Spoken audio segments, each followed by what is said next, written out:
আমাদের পুরাণে দানের কিন্তু মাহাত্ম্যই আলাদা। এমন অনেক জিনিস আছে যেগুলো দান করলে আমাদের কিন্তু পজিটিভিটি বাড়ে। যেমন মন্দিরে যদি দেশলাই যদি রেখে আসা যায় চুপ করে কিন্তু সেটা চুপ করে যদি রেখে আসা যায় তাহলে কিন্তু আমাদের পজিটিভিটি বাড়ে। ঠিক আছে, আমাদের ভেতরে যে আমাদের একটা মনোবলটা শক্ত হয়। এই রেমেডিটা বাচ্চাদেরকে দিয়ে করালে খুব ভালো হয়, কারণ তারা তাদের জীবনের যে একটা কনফিডেন্স লেভেল আছে, কনফিডেন্স লেভেলটা কিন্তু তাদের অনেকটাই বাড়ে। আর একটা জিনিস আছে, যারা হচ্ছে যেখানে দেখবেন প্রচুর খাবার দাবার দেওয়া হচ্ছে, যেমন কোনো মন্দিরে খাওয়ানো হচ্ছে, ঠিক আছে, সেই সব জায়গায় যদি লবণ যদি দান করা যায়, লবণ যদি ডোনেট করা যায়, তাহলে কিন্তু শরীরের অসুখ বিসুখ থেকে কিন্তু অনেকটাই রক্ষা পাওয়া যায়।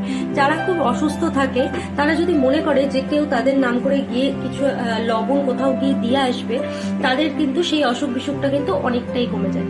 আর একটা দান মেইন সব থেকে পাওয়ার